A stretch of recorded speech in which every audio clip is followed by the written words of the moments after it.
Alors, bonjour à tous. Voilà, je suis très heureuse de vous retrouver, ce midi, en tout cas cette fin de matinée, pour, l'édition numéro 2 de notre rendez-vous mensuel, l'interview PME-ETI, nouvelle transition, nouveau territoire. Je suis Sophie Le Guyader, déléguée générale du fonds de dotation Indara. Donc Indara est un fonds de dotation territorial, qui a été lancé, dans le sud-ouest, par le Crédit Agricole Pyrénées-Gascogne et qui porte, une programmation, d'intérêt général pour, contribuer aux réflexions, multi-acteurs sur, l'avenir des territoires, inspirer, accompagner, les transformations, les nouvelles formes de développement. J'ai le plaisir, ce midi de co-animer cette interview, avec Stéphanie Pucciot, qui dirige, elle, de son côté, chez Salesforce, toute l'organisation qui accompagne, les PME et ETI et tout ce qui est développement régional, partout en France, pour Salesforce. Et nous partageons, avec Salesforce, voilà, des convictions communes, sur le rôle moteur, des territoires, face aux enjeux et aux transitions, de notre société.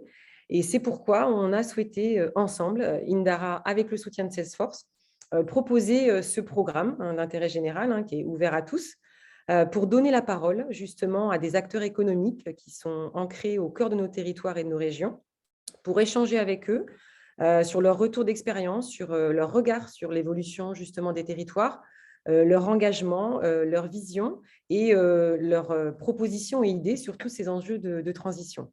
Alors tous les mois, on reçoit avec Stéphanie, un dirigeant, un directeur, d'une PME ou d'une ETI, pour illustrer, au fil des émissions, et au fil des interviews, toute une diversité, d'acteurs, d'activités d'entreprise, de territoires, d'idées et d'initiatives. Alors, juste avant de démarrer, l'interview, vous avez la possibilité tout au long de l'interview, hein, j'insiste, de bien sûr, partager vos commentaires ou de commencer à poser des questions, hein, puisque, nous aurons, un temps d'échange, avec Eric en fin d'interview et on vous propose de le faire, voilà, dans le chat, dans la partie discussion, sur ce lien visio. Et un point aussi important, savoir que comme on a l'objectif évidemment de partager et diffuser voilà, ces échanges auprès du plus grand nombre, on est voilà, un espace aussi d'inspiration et de connexion, l'interview est enregistrée sur l'ensemble de la séquence. Super. Merci Sophie pour cette introduction et bonjour à tous. Moi, je suis ravie d'être parmi vous en cette fin de matinée. Et pour cette seconde édition, nous avons le plaisir d'accueillir Éric Laurent, qui est directeur des systèmes d'information chez Elena Santé. Merci beaucoup, Éric, d'avoir accepté notre invitation. Et avant de te laisser la parole, quelques mots sur Elena Santé.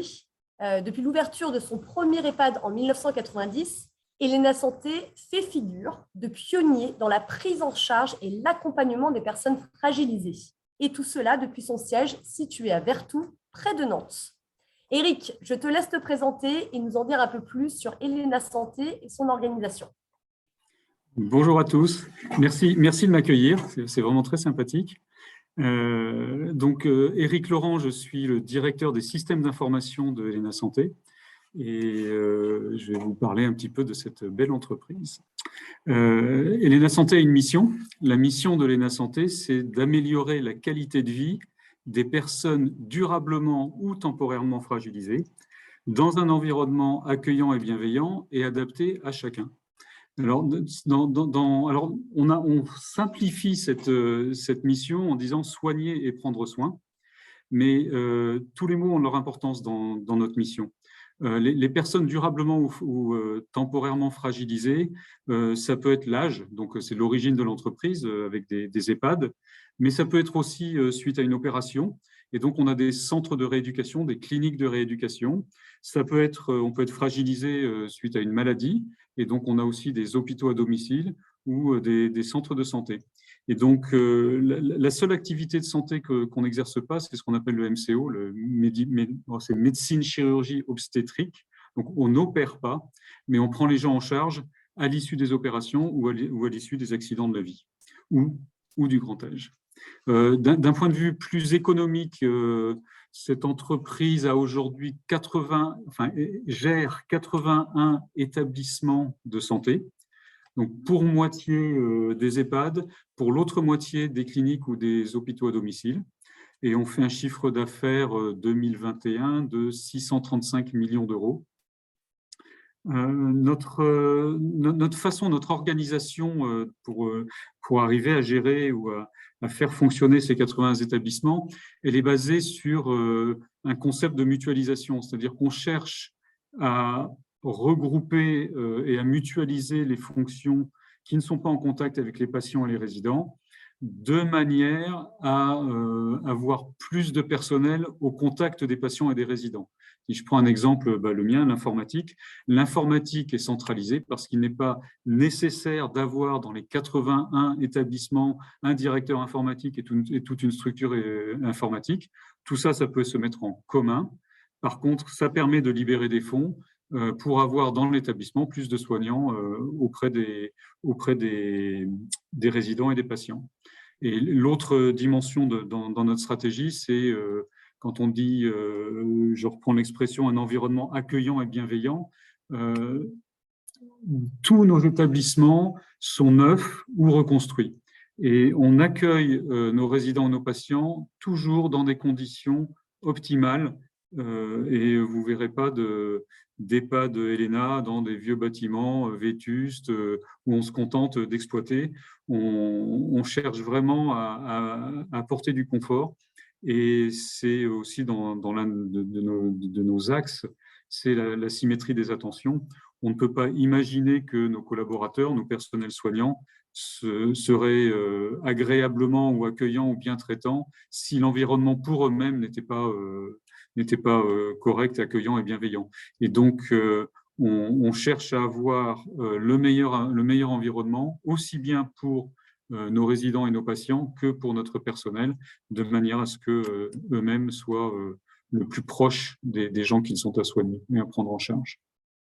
Ouais, je ne sais pas si c'est une description suffisante. Si, parfait, merci Rip. Alors, comme tu viens de nous le dire, LNA Santé, hein, c'est un groupe voilà, familial, entreprenant. Vous avez démarré avec un établissement. Aujourd'hui, maintenant, vous êtes un peu plus de 80 établissements avec voilà, l'envie d'être un acteur aussi de premier plan dans tout ce qui est prise en charge et suivi des soins des personnes fragilisées. Dans cette dynamique, justement, comme on est sur le sujet du développement territorial, dans cette dynamique de croissance et de développement territorial, est-ce qu'il y a eu des orientations ou des choix particuliers du groupe pour s'installer dans tel territoire en fonction des activités, des opportunités ou des besoins éventuellement des territoires? C'est une question très intéressante. On imagine, quand on ne connaît pas le métier, on imagine qu'on pourrait aller ouvrir, se dire, tiens, dans tel endroit, il n'y a pas d'EHPAD, c'est quand même dommage, il y a beaucoup de besoins, et pas tiens, je vais aller ouvrir un EHPAD, et puis comme ça, je vais apporter un service à la nation, à la population, qui est un service nécessaire. Mais ça ne marche pas du tout comme ça. Nous sommes dans une nation réglementée, et la santé est prise en charge par la puissance publique, et c'est la puissance publique qui décide à quel endroit il doit y avoir des hôpitaux, des cliniques, des EHPAD, y compris pour les privés. Hein. Donc, nous sommes des établissements privés. Donc, l'ensemble de nos ouvertures, l'ensemble de nos établissements sont soumis à autorisation. C'est-à-dire que les agences régionales de santé disent dans tel territoire, j'ai besoin d'avoir telle offre de santé, et à ce moment-là, elle organise l'offre de santé. Donc, on n'est pas du tout libre de notre développement territorial. Et alors, notre stratégie, c'est de répondre le plus possible aux besoins territoriaux en étant en lien avec les agences régionales de santé, en lien avec les hôpitaux, en lien avec les associations, et chacun va pouvoir exprimer ses besoins ou exprimer des projets. Néanmoins, il ne se crée pas de lits supplémentaires en France depuis des années. Et donc, on est sur un marché, peut-on dire, ou sur une quantité de lits qui est limitée, qui est finie. Et quand on veut se développer, la solution, c'est de racheter des lits à d'autres exploitants, donc soit des groupes privés, soit des hôpitaux, soit des associatifs, pour éventuellement les regrouper, les réimplanter ailleurs. Tout ça, bien entendu, avec l'accord des agences régionales de santé, avec l'accord des conseils départementaux aussi qui gèrent le grand âge. Et donc, notre développement territorial, il se fait de manière un peu opportuniste, c'est-à-dire là où on va pouvoir trouver la capacité à se développer. Et il y en a, hein, c'est pas un marché complètement fermé.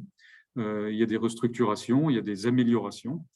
Et nous, notre stratégie, c'est plutôt, quand on est quelque part, d'essayer de s'étendre dans le même périmètre. Donc, typiquement, toujours dans cette stratégie de mutualisation, si on a déjà un EHPAD quelque part, on va essayer d'y accoler un centre de santé ou plutôt une clinique de réadaptation, éventuellement un centre de santé, éventuellement d'autres activités, de manière toujours à mutualiser. C'est-à-dire qu'une fois qu'on a un directeur pour un établissement, si on rajoute des activités, on ne va pas rajouter des directeurs.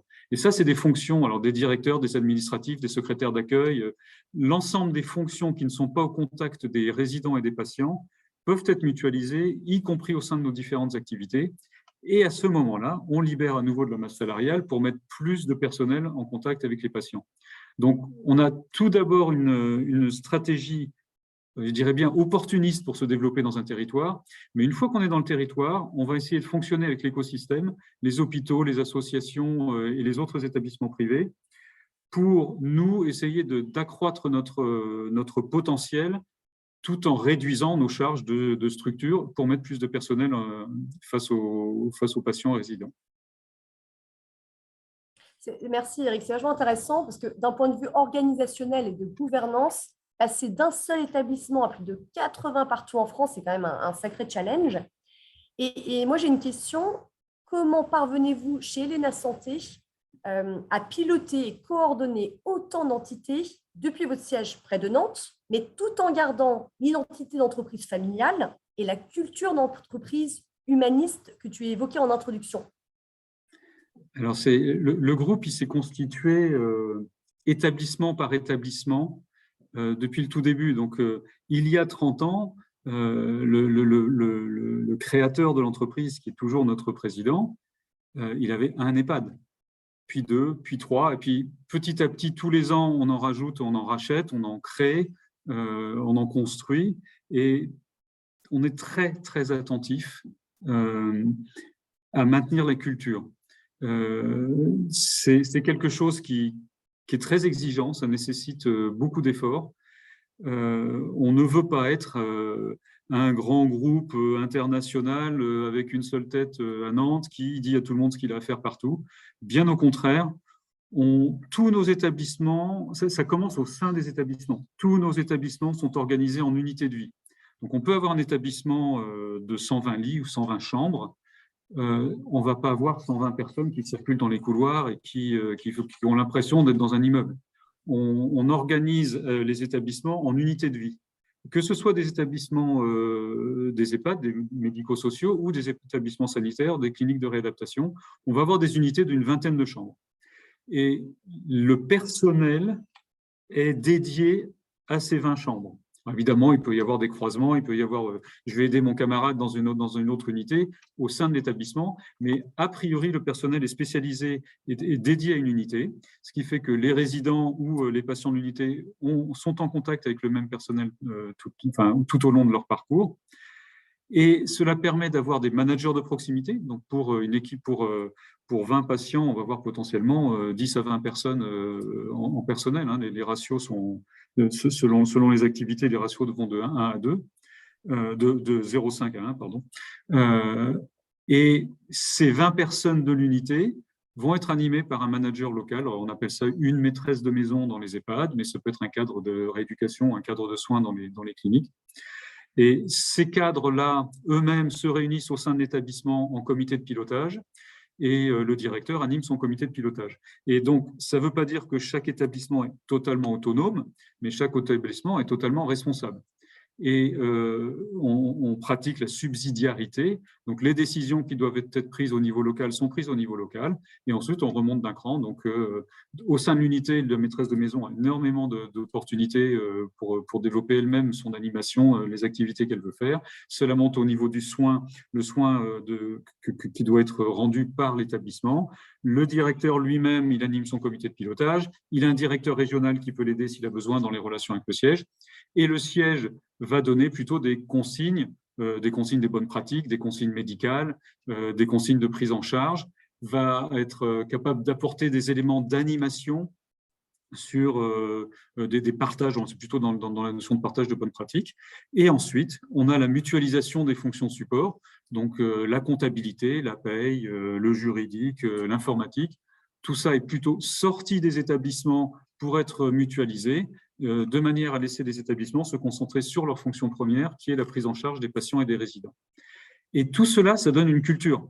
Il y a forcément une culture au sein des établissements de l'autonomie, parce que c'est eux qui prennent en charge, mais il y a aussi une culture de « je dois tenir compte de ce que me dit le siège » parce que, par exemple, je suis pas capable d'aller choisir moi-même mon propre logiciel de soins. C'est le siège qui va mutualiser le logiciel de soins pour tous les établissements. Et à ce moment-là, dans la culture, il faut savoir que ce sujet-là, je dois demander au siège, ce sujet-là, je suis responsable moi-même. Mais globalement, on se base beaucoup sur la culture de la responsabilité et la culture de l'engagement. Et moi, personnellement, je peux parler que de moi-même, mais personnellement, c'est ce qui m'a fait entrer chez Léna Santé et c'est ce qui me motive tous les jours. Le soigner, prendre soin, c'est pas moi. Je ne soigne pas et je ne prends pas soin. Mais moi, la mission de mon équipe informatique, c'est de faciliter les usages numériques pour ceux qui prennent soin et on travaille vraiment au service des établissements. Parce qu'on sait qu'eux, ils vont avoir besoin et qu'ils vont être suffisamment autonomes pour prendre en charge les outils qu'on leur fournit et pour travailler de leur côté. C'est hyper intéressant hein, comme mode de gouvernance et comme mode de culture. Hein, d'ailleurs, je vais me permettre de te couper, Sophie. J'ai un élément supplémentaire auquel je viens de penser. Ça va jusqu'à l'actionnariat. On est une entreprise privée, on a des actionnaires. Et coté en bourse. Et on est coté en bourse, effectivement. Ouais, exactement. Eh bien, il a fallu maintenir cette culture avec et grâce à l'actionnariat. Et ça, c'est une force.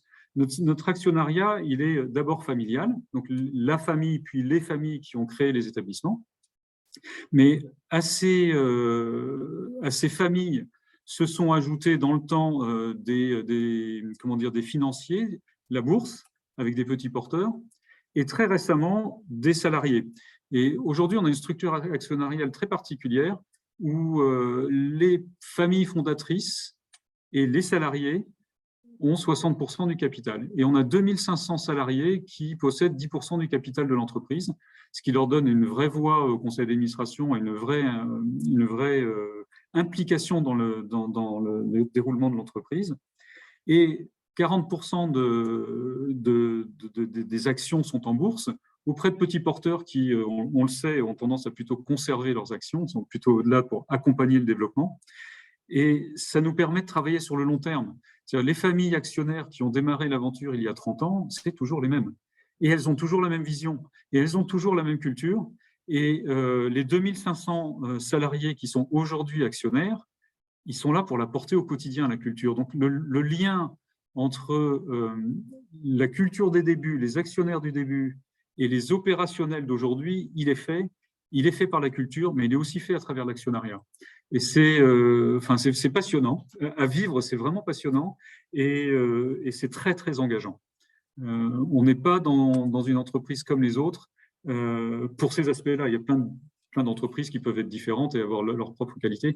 Mais pour ces aspects-là, l'implication et l'engagement est vraiment vécu au quotidien par la mission de soigner et prendre soin, par la culture et aussi jusqu'à l'actionnariat.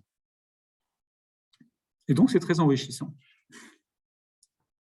On n'en doute pas, non, mais c'est vraiment intéressant comme dynamique. Et du coup, pour terminer là-dessus, sur les dynamiques un peu de territoire, donc tu le disais, hein, toute cette culture, vous la faites progresser, vous la développez à travers les années et finalement à travers les territoires, puisque vous avez finalement cette dualité de compétences entre le siège et les établissements avec pas mal de salariés qui sont aussi sur les territoires. Je sais que ce n'est pas forcément, j'allais dire, dans tous tes domaines de compétences, mais ne serait-ce que toi, personnellement, par rapport à ce qu'on voit dans l'évolution justement de la transition des territoires, on voit des aspirations nouvelles qui arrivent en termes de mode de vie, d'usage, d'inégalité aussi, d'accès aux services et notamment aux services de santé. Est-ce que toi, dans ton activité ou personnellement, tu nous as bien dit que l'activité d'Léna Santé, elle était aussi régentée et qu'il y avait un développement territorial qui n'était pas non plus comme on le souhaitait, qu'il y avait aussi une certaine opportunité en fonction des situations. Mais est-ce que tu perçois de nouvelles dynamiques territoriales justement au fil des années, en tout cas ces dernières années, dans le secteur de la santé? Oui, le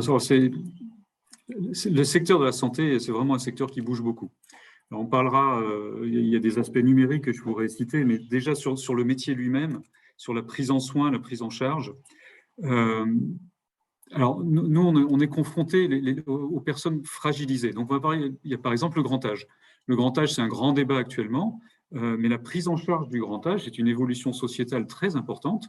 Les mamies et les papis, ils restent plus chez eux, ils sont plus pris en charge par les familles dans le cantou à la ferme, et ça évolue, ça évolue. Donc, il y a eu l'évolution avec les EHPAD, et maintenant, l'évolution, elle est sur le maintien à domicile. Ça a toujours été le cas. Tout le monde a souhaité, enfin, préfère finir sa vie dans son domicile, mais ça n'a longtemps pas été possible. Maintenant, ça commence à devenir possible. Et l'organisation de la santé du grand âge et des personnes fragilisées, là, on peut élargir aux personnes fragilisées. Il y a un réel, il y a une connivence ou je cherche mes mots, mais il y a un accord national sur le fait de plébisciter le maintien à domicile. Tout le monde le souhaite, tous les acteurs le souhaitent, et en tout premier lieu, les patients ou les personnes âgées, ou les personnes fragilisées. Et c'est une évolution qui n'est pas très simple. C'est une évolution à la fois des moyens et des organisations. Prendre quelqu'un, l'accueillir dans un EHPAD, c'est une organisation qu'on maîtrise bien. On sait quels soins il faut lui donner, on sait comment c'est rémunéré par la famille, par la sécurité sociale, par le département, et tout ça, c'est déjà bien organisé. Mais ça va concerner qu'une partie de la population. La partie la plus fragilisée, c'est quand je ne peux plus rester à mon domicile, je vais chercher une solution en établissement. Mais avant, il y a beaucoup de choses à créer, et là, nous, on est très, très acteurs là-dessus.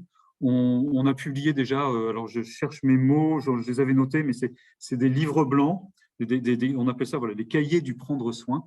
On a déjà publié 4 cahiers du prendre soin où on expose notre vision du futur de la prise en charge, alors là, notamment sur les personnes âgées, avec la nécessité, enfin, le maintien à domicile, ce n'est pas laisser à domicile, c'est accompagner à domicile. Et accompagner à domicile, ça va de je vous livre les repas, bon, ça c'est relativement bien maîtrisé aujourd'hui, jusqu'à j'assure une couverture médicale complète à votre domicile tous les jours. Et ensuite, un jour, je dis, c'est plus possible à domicile, il va falloir passer en établissement. L'ensemble des mécanismes qu'il faut mettre en œuvre entre je me contente de livrer les repas et j'assure toute la couverture médicale et la responsabilité de la couverture médicale, c'est quelque chose qui, chez nous, en tous les cas en France, n'est pas encore totalement organisé et qui est vraiment en réflexion. Et il y a énormément d'expérience. Et c'est le bon côté des choses, c'est qu'on expérimente. Donc, l'État expérimente, il y a des appels à projets, et nous, on participe à énormément d'expérimentations, donc ce qu'on appelle l'EHPAD hors les murs. Donc là, on va prendre en charge la prise en soin de personnes chez elles, mais c'est aussi des hôpitaux à domicile, que là, nous, on a déjà 9 hôpitaux à domicile.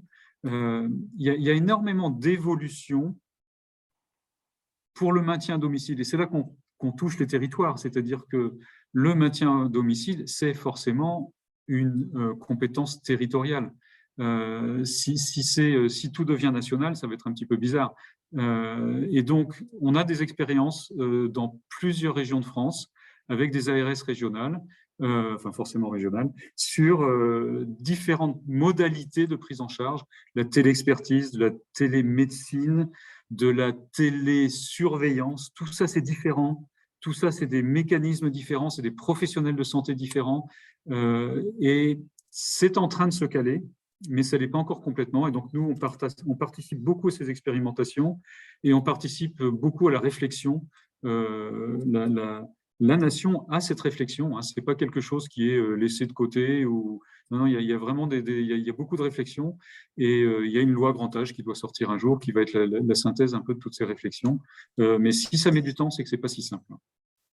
Ouais, moi, je rebondis, Eric, parce que c'est un vrai sujet d'actualité, hein, et ça impacte les nouvelles formes de développement. Et Elena Santé est moteur, hein, en innovant, ce que tu expliquais, en expérimentant de nouvelles offres de santé dans les territoires.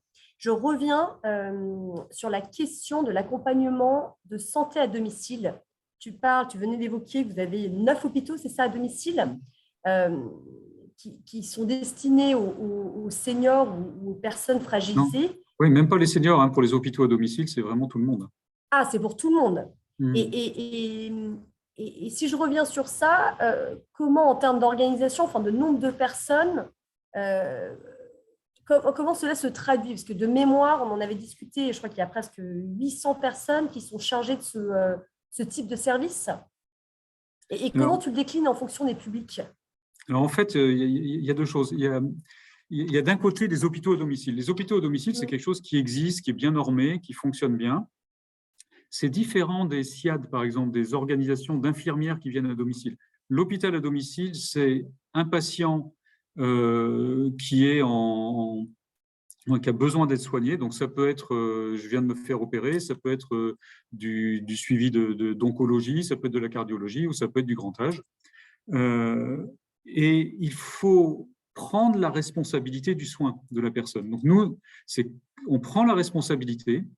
Donc, on est responsable de faire venir chez lui la toilette, hein, les aides-soignantes tous les jours, le soin médicaments, donc les infirmières, les médecins.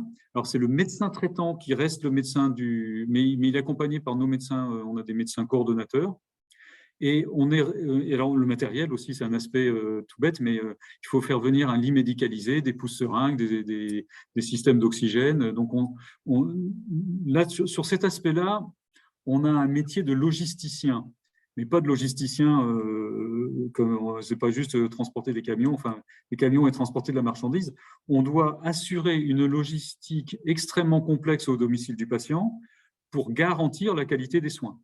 Donc là, c'est vrai que le numérique nous aide beaucoup, hein. Je prêche pour ma paroisse, mais typiquement, chez Elena, on a dématérialisé l'ensemble du processus et le carnet de santé qui est au domicile du patient, c'est une tablette et l'ensemble des prescriptions sont dedans, etc. Donc, on a complètement dématérialisé tout le processus.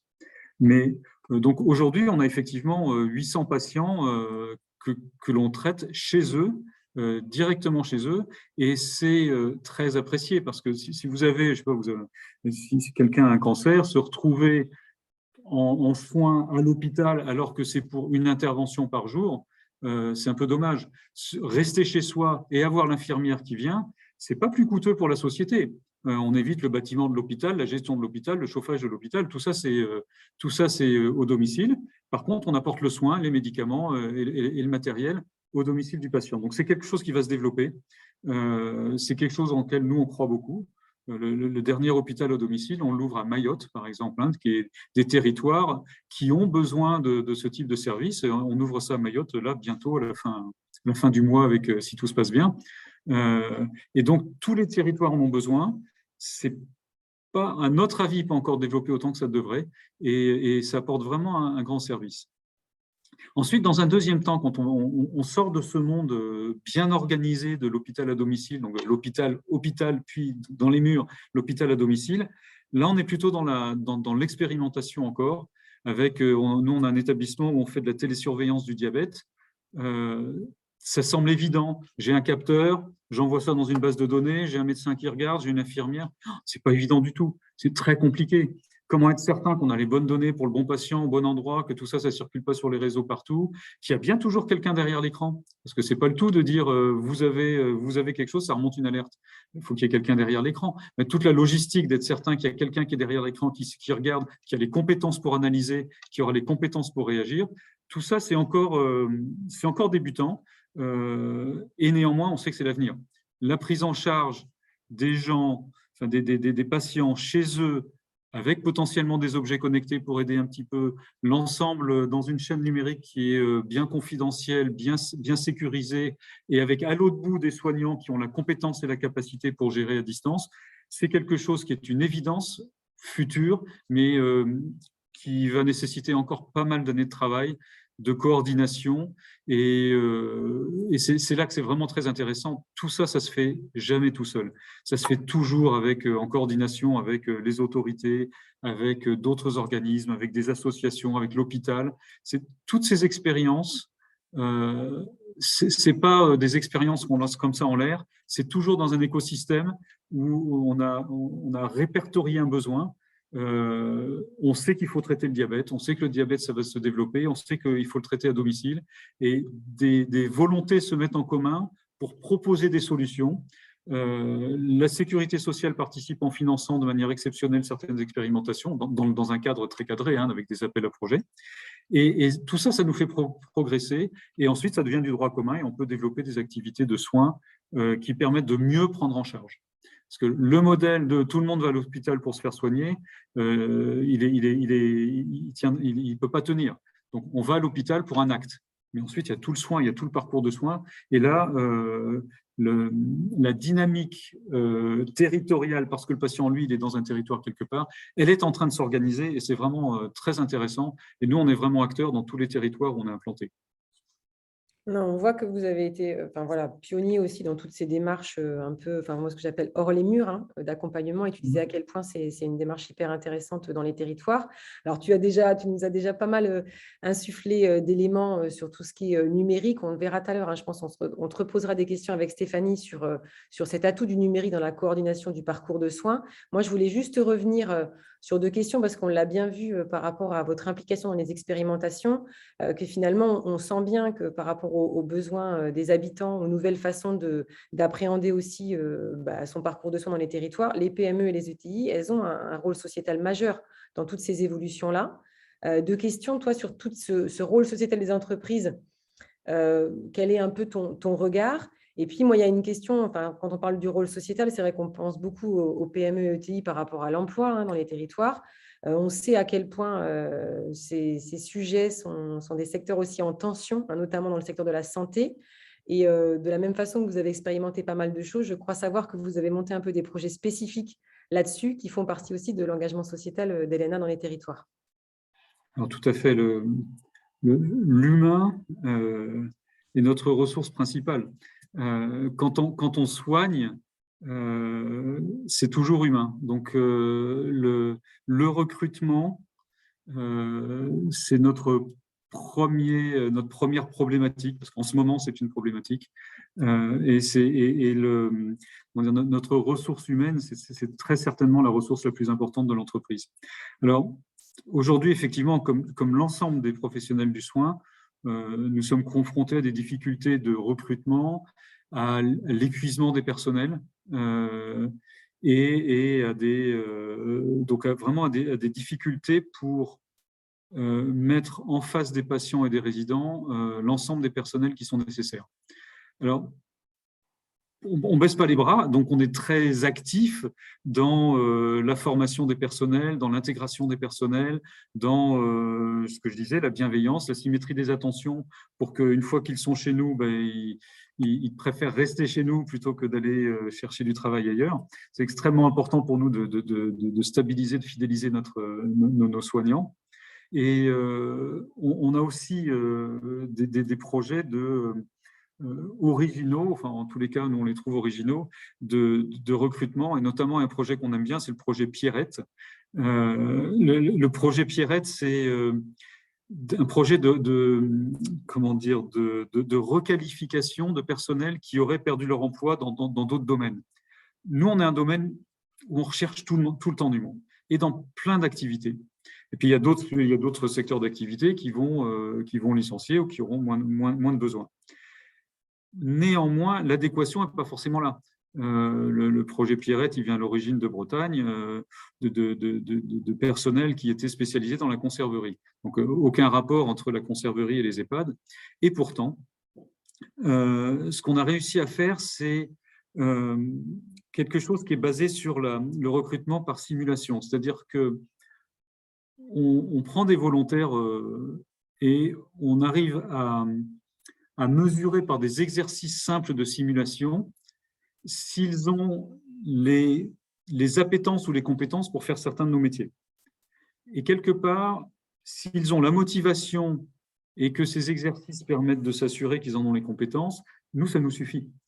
Parce qu'à ce moment-là, on rentre on peut les rentrer dans le projet Pierrette, qui leur permet d'avoir 2 mois et demi de formation en EHPAD, et au bout de 2 mois et demi, déjà d'avoir d'être embauchés en CDI. Donc, l'exemple typique de ce qu'on a fait, la première expérience, on a 43 personnes en reconversion qui étaient candidates. Sur les 43, on a pu en retenir, du fait des exercices de simulation, 13 qui sont actuellement dans nos EHPAD.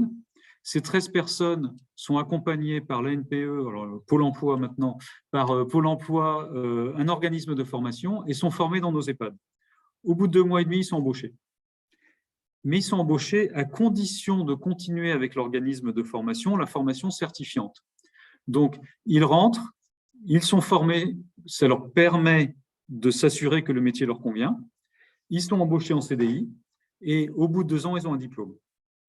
Et pour nous, c'est une façon de faire de la reconversion et en même temps de répondre aux besoins du territoire, ce qu'on disait tout à l'heure. Ce n'est pas la peine de laisser des gens sur le carreau, sinon on a des besoins. Maintenant, le passage de je suis sur le carreau à je rentre dans une entreprise, ce n'est pas toujours évident.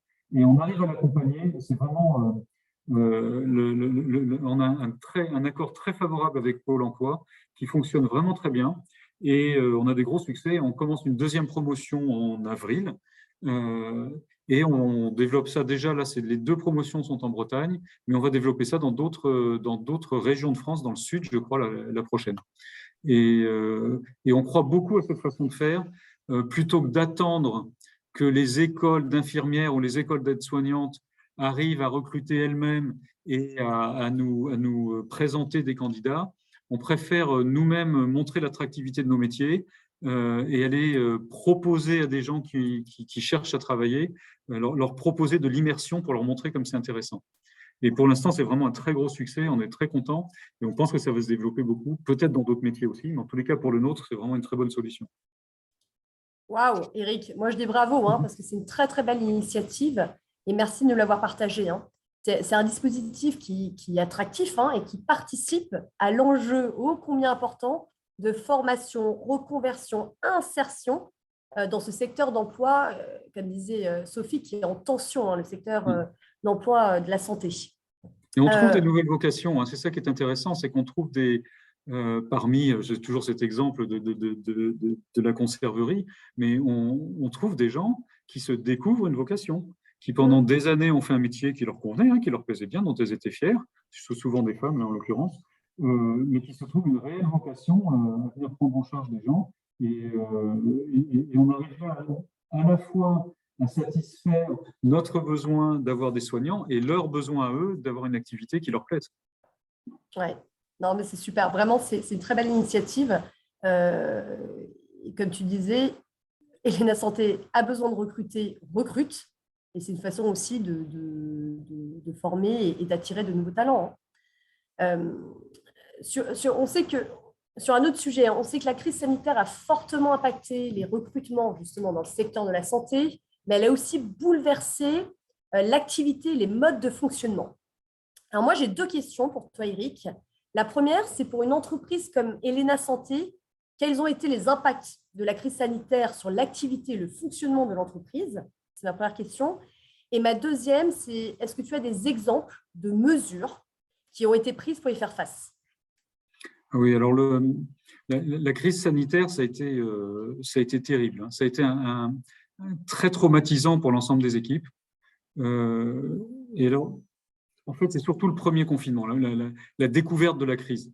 Les établissements ont été fermés, surtout en EHPAD, parce que les cliniques de réadaptation, elles ont été fermées. Comme les hôpitaux ont déprogrammé, on n'avait plus personne à réadapter. Donc, les cliniques de réadaptation, pour nous, elles ont été fermées. Néanmoins, on a licencié personne, on a mis personne sur le carreau. Tout le monde a continué à travailler, mais on a un peu redéployé des effectifs. Alors, typiquement, des infirmières dans des établissements fermés ont pu aller travailler dans des EHPAD, donner des coups de main à leurs collègues et l'ont fait bien volontiers. À l'inverse, les hôpitaux à domicile ont croulé sous le travail puisque les gens qui n'ont pas pu être opérés ou qu'on ne voulait pas amener en institution sont restés chez eux et à ce moment-là, il fallait quand même les soigner, donc on a beaucoup. Par contre, en EHPAD, ça a été terrible. Nous, on a vécu dans ce premier confinement, on a perdu 3 collègues. 3 collègues sont décédés du Covid alors qu'ils étaient au chevet des résidents. Et en fait, on ne savait pas trop par quel bout prendre le problème. C'est-à-dire, on disait enfermez-vous, mais ça ne suffit pas.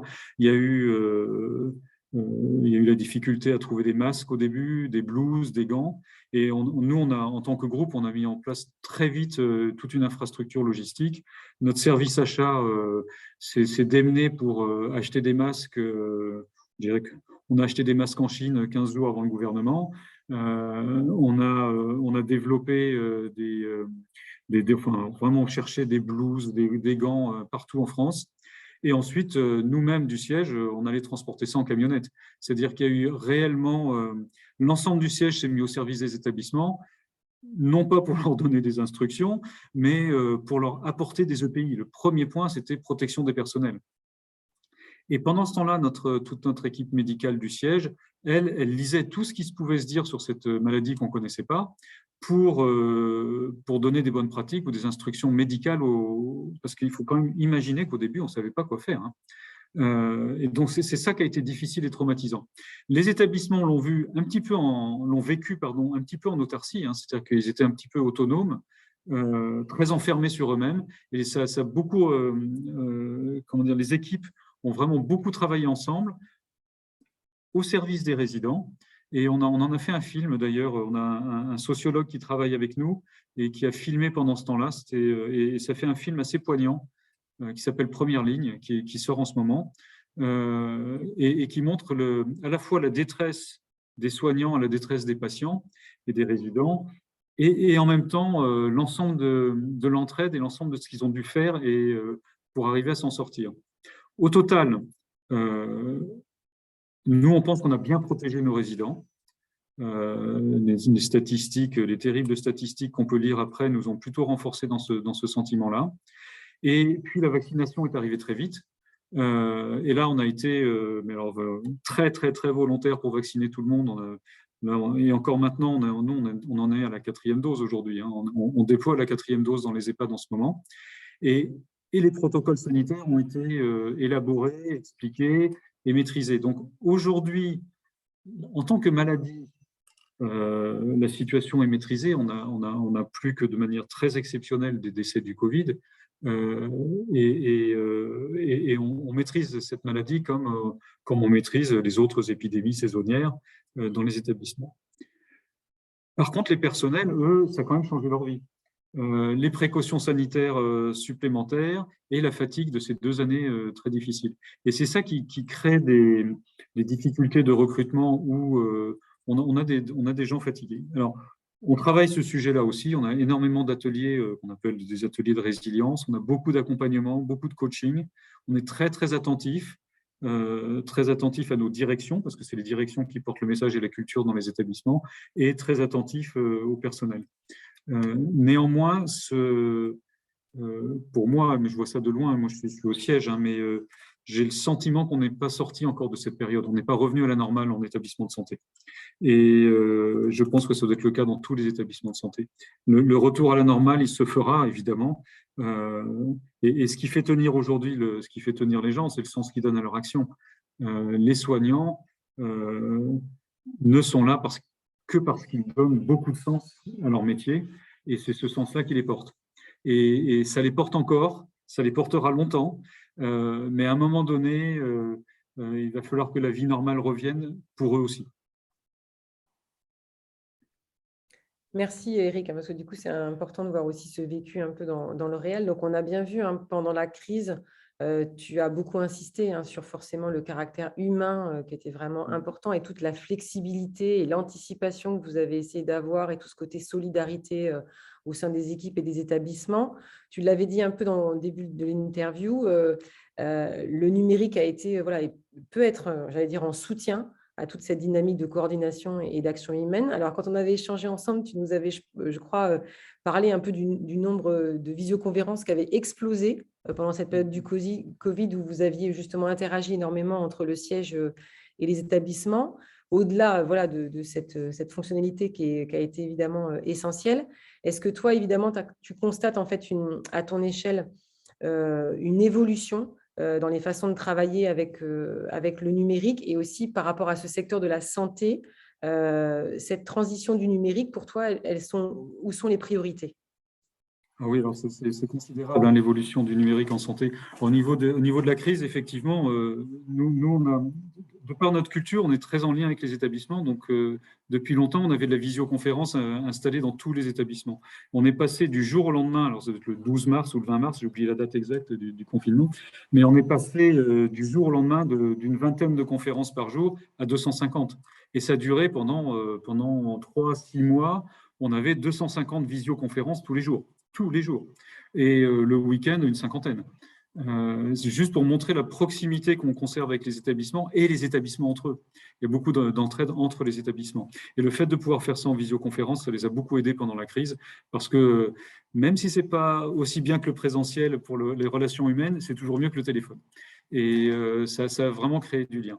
Alors après, pour revenir sur le numérique en santé, on est actuellement dans une phase d'une très grosse révolution.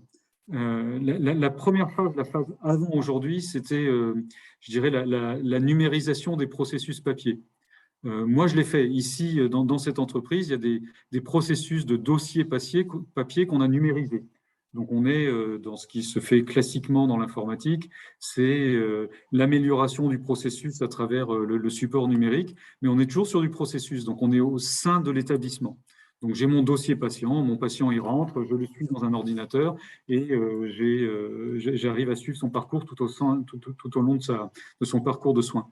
La révolution qui arrive en ce moment, c'est le partage de l'information. C'est-à-dire qu'on va sortir des établissements l'information numérique de soins, alors toujours dans un cadre hyper cadré, hyper sécurisé, hyper confidentiel, mais on va partager.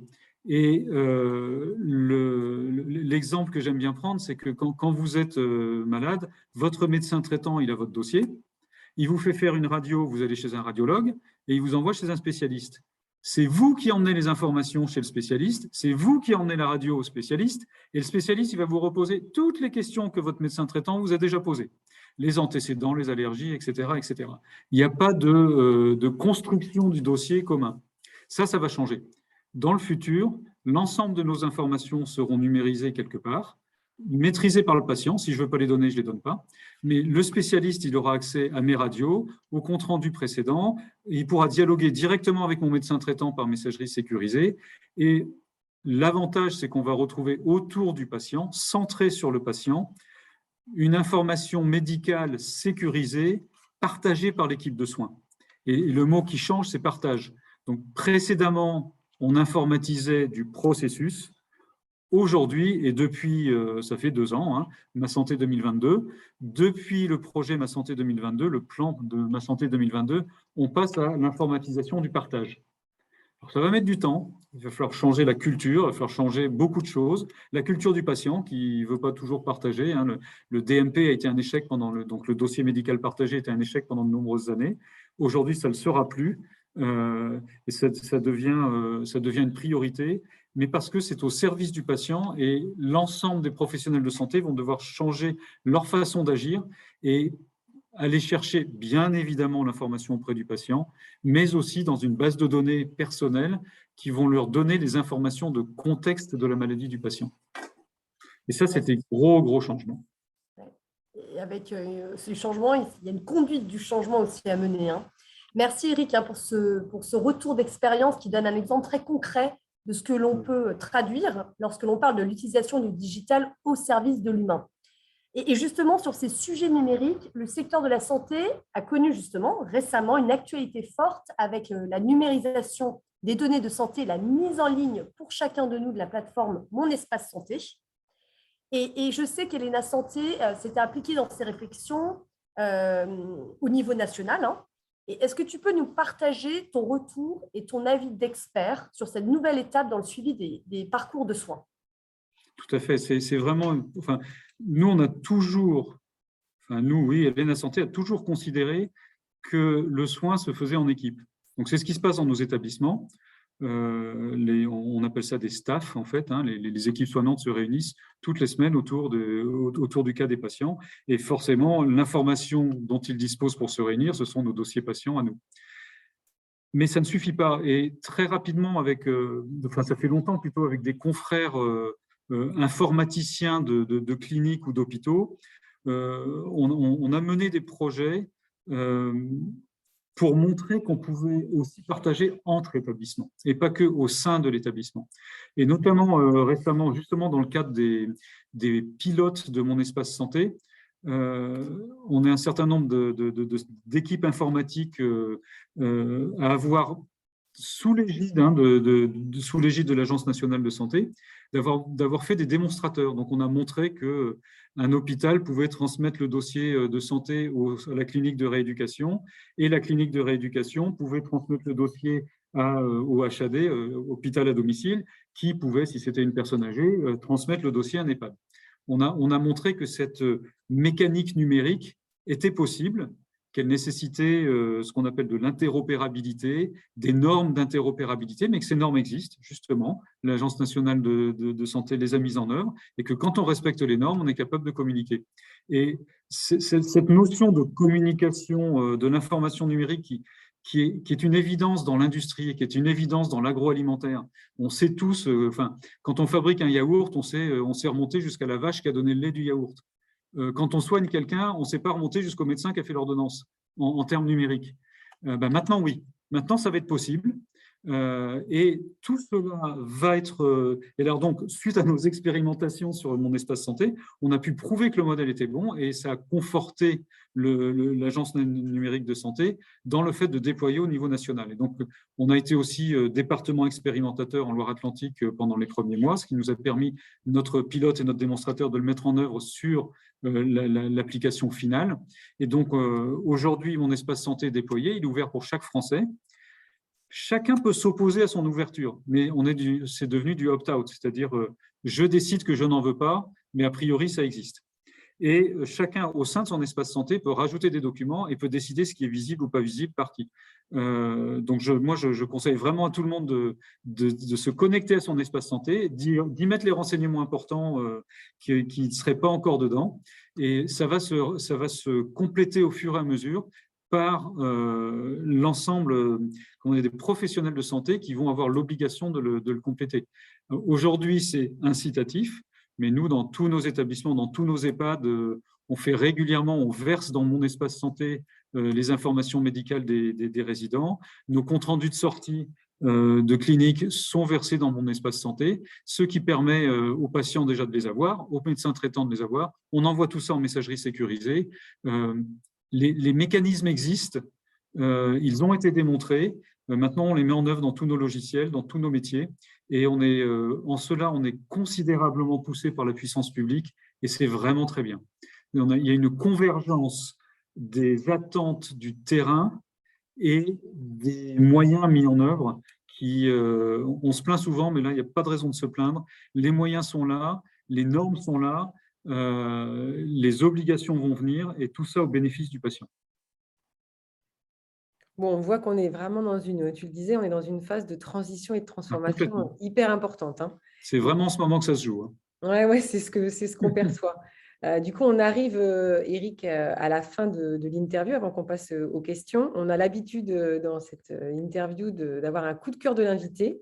Et toi qui nous as montré tout au long de l'interview à quel point Elena Santé était impliquée dans de l'expérimentation, du côté pilotage et action d'innovation, je crois que justement, tu voulais nous partager une dynamique interne. On a aussi beaucoup parlé de la culture et de la dynamique de gouvernance de l'entreprise, une dynamique interne d'intelligence collective, en tout cas pour générer des projets d'innovation. Je crois que c'est ton coup de cœur. Voilà, moi, c'est ça mon coup de cœur, comme vous m'avez demandé. On a au sein de Elena Santé une cellule innovation. Ce qui est très intéressant, c'est que c'est une communauté autoproclamée. On a décidé ensemble à plusieurs de se réunir 1 heure tous les vendredis matins. Donc, ce n'est pas institutionnel, ce n'est pas une direction de l'innovation, on ne rend compte à personne, mais on est assez nombreux, on n'est pas que des directeurs, il y a des directeurs de service, mais il y a aussi des membres de l'entreprise qui souhaitent participer. Mais au sein, on a aussi le directeur général qui participe. Mais il ne participe pas en tant que directeur général, il participe en tant que membre de la cellule innovation. Pour l'instant, on est en phase d'évolution, mais pour l'instant, notre mode de fonctionnement, c'est plutôt du sourcing. C'est-à-dire que cette cellule rencontre une start-up tous les 15 jours. Donc, tous les 15 jours, on rencontre une start-up ou un offreur de service ou un innovateur, en tous les cas. C'est souvent habillé sous forme de start-up. On les rencontre avec un esprit ouvert. Et si on juge que c'est intéressant, dans la semaine où on rencontre personne, là on gère nos projets, on va faire des tests, donc plutôt en mode Living Lab, c'est-à-dire on va leur proposer de tester les innovations dans des établissements, que ce soit des EHPAD ou des cliniques. Ensuite, au bout de quelques mois, les établissements qui font le test nous font un retour d'expérience. Et de ce retour d'expérience, on décide si on jette, parce que dans la moitié des cas, on ne conserve pas l'idée. Ou si on référence. Donc référencer, ça veut dire c'est quelque chose qui est bien, mais on ne va pas le déployer partout. Mais par contre, dans les établissements, si vous cherchez un système de réalité virtuelle pour l'animation, prenez plutôt celui-là parce qu'on l'a testé et puis on sait que ça marche bien. Et puis après, on a une autre action, c'est que si on juge que c'est vraiment très très bien, à ce moment-là, on va déployer. On va dire cette innovation, on la déploie dans tous nos établissements. Et donc, cette cellule, elle existe comme ça depuis 4 ans. Et en 4 ans, on a quand même déployé 11-12 innovations dans tous nos établissements. Et donc, ça va d'un réseau social qui permet aux petits-enfants de poster des photos sur leur smartphone. Mais pour les personnes âgées, c'est imprimé. Parce que les personnes âgées, chez nous, elles n'ont plus de smartphone. Ou elles n'en ont pas encore. On a marqué le linge avec des puces RFID, alors qu'avant, c'était juste avec le nom des personnes. Ça nous permet d'avoir des meilleurs contrôles sur la qualité de lavage du linge. J'ai plus en tête, mais on a quelques expérimentations comme ça, des logiciels, enfin des applications qui nous permettent de trouver du personnel plus vite, par exemple dans le cadre du recrutement. On peut trouver des vacataires plus vite avec des bases où les gens s'inscrivent. Et tout ça, c'est de remplacement. Ouais. Tout ça s'est fait avec c'est pas forcément la cellule innovation qui l'a fait, parce que peut-être que ça se serait fait sans la cellule innovation. On est extrêmement modeste. Ce qu'on essaye de faire dans la cellule innovation, c'est d'amener à l'entreprise un esprit ouvert sur l'innovation et de leur dire que c'est possible. Et que quand il y a quelqu'un qui frappe à la porte d'un établissement en disant « j'ai une bonne idée », plutôt l'accueillir et avoir au siège des gens qui sont capables de dire « oui, alors ça, on a déjà vu, laisse tomber », ou « ça, on ne connaît pas, bien, ça vaut le coup qu'on essaye ». Et on est à nouveau dans la mutualisation. Mutualiser l'innovation, c'est extrêmement difficile parce que le risque, c'est de la gérer. Et on ne veut surtout pas gérer l'innovation. Et donc, on cherche à susciter l'innovation sans la gérer, tout en mutualisant les résultats et les bonnes pratiques. Et on est plutôt content. Et là, maintenant, on est arrivé à la phase où on est tellement content de nous qu'on va essayer de demander à la direction générale un petit peu plus de moyens pour étoffer un peu la cellule innovation. Mais ce n'est pas encore obtenu. Pour l'instant, on est toujours en communauté auto-organisée. Non, mais c'est génial, hein. Merci beaucoup, Eric, de nous avoir partagé ce coup de cœur. On comprend à quel point... cette cellule de l'innovation montre à quel point l'innovation est quelque chose d'éminemment collectif chez vous, oui. Et cela à tous les échelons de l'entreprise. Donc, j'espère que cela donne des idées à nos auditeurs pour initier des démarches similaires, parce que c'est assez impressionnant, et merci de ce partage. Je vois que l'heure tourne, il y a eu beaucoup de contenu, c'est le moment d'échanger avec les participants. De mon côté, j'ai noté quelques questions. Sophie, n'hésite pas à regarder aussi s'il y en a d'autres. Moi, j'en ai noté une qui est originale. C'est question de Sophie. Dans la dynamique d'innovation frugale animée au sein de Helena Santé, est-ce que vous sollicitez ou vous faites participer parfois aussi des résidents de votre établissement pour croiser leur point de vue sur les idées proposées ? C'est marrant. Est-ce que vous faites participer vos résidents ? C'est amusant, surtout si on fait un peu rire, si on voit les résidents. Donc, concrètement, nos résidents en EHPAD, notamment, sont très, très diminués. Parce qu'ils restent chez eux tant qu'ils peuvent. Et donc, quand ils arrivent en EHPAD, c'est qu'ils ne peuvent plus rester chez eux. Donc, on n'est pas tout à fait en mesure d'aller animer des séances de brainstorming ou de quels sont vos besoins dans les EHPAD. Par contre, ce qu'on fait, et ça tout le temps, c'est le Living Lab, c'est-à-dire que si on veut tester quelque chose, c'est avec eux qu'on le teste. Donc, on va prendre, je sais pas, un outil d'animation cognitif. Il y en a quand même beaucoup sur le marché. C'est très difficile à évaluer. C'est pas nous qui les évaluons. On envoie les tablettes, c'est souvent sous forme de tablettes, hein, on envoie les tablettes dans un établissement. Et là, c'est le personnel de l'établissement qui, avec les patients, va suivre un protocole de tests assez rigoureux qu'on établit avec nos médecins. Et c'est là qu'on fait participer nos résidents à l'innovation. On les fait plutôt participer en tant que testeurs, mais ça tout le temps, plutôt que d'aller rechercher leurs envies. Par contre, dans les établissements, dans les cliniques, là, oui, on interroge souvent nos patients pour savoir, pas uniquement sur est-ce que vous êtes satisfait de vos soins, est-ce que vous êtes satisfait de la restauration, on les interroge beaucoup sur les modalités du soin. Et on utilise les outils de l'agilité pour ça. On a constitué des personas qui décrivent nos patients. Donc, alors, il y avait Pierrette pour le recrutement, mais là, je ne sais plus le prénom, mais Catherine, qui a 54 ans, qui s'est cassé la jambe, etc. Et ça nous amène fondamentalement à revoir nos modèles. C'est-à-dire que quand on se met à la place du patient, on ne voit plus du tout l'établissement de la même façon. Typiquement, un des enseignements qui aurait pu être une évidence, mais on a découvert ça il y a plusieurs années, mais Catherine, dans son cycle de rééducation de 3 semaines, il y a aussi les week-ends. Ben, les week-ends, elle s'ennuie. Et ça, c'est quelque chose dont on a pris conscience il y a plusieurs années.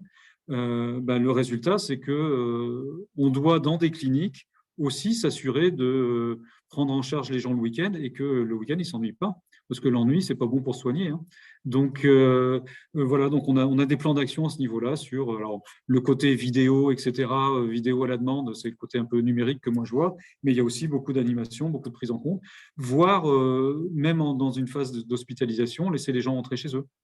Pourquoi est-ce que quelqu'un qui est venu se soigner du diabète chez nous ne pourrait pas rentrer chez lui le samedi et le dimanche s'il n'a pas d'activité typiquement soins? Tout ça, c'est des réflexions et c'est là que le groupe a son effet. Ça nous permet de modéliser. Chaque établissement ne peut pas mener 100% des réflexions qui sont nécessaires. Par contre, nous, au niveau du groupe, on est capable de faire le tour des questions et de proposer des modèles qui soient meilleurs pour tous, en fait. Donc voilà, on prend en compte les besoins de nos patients et de nos résidents autant qu'on peut, mais on leur fait tester aussi.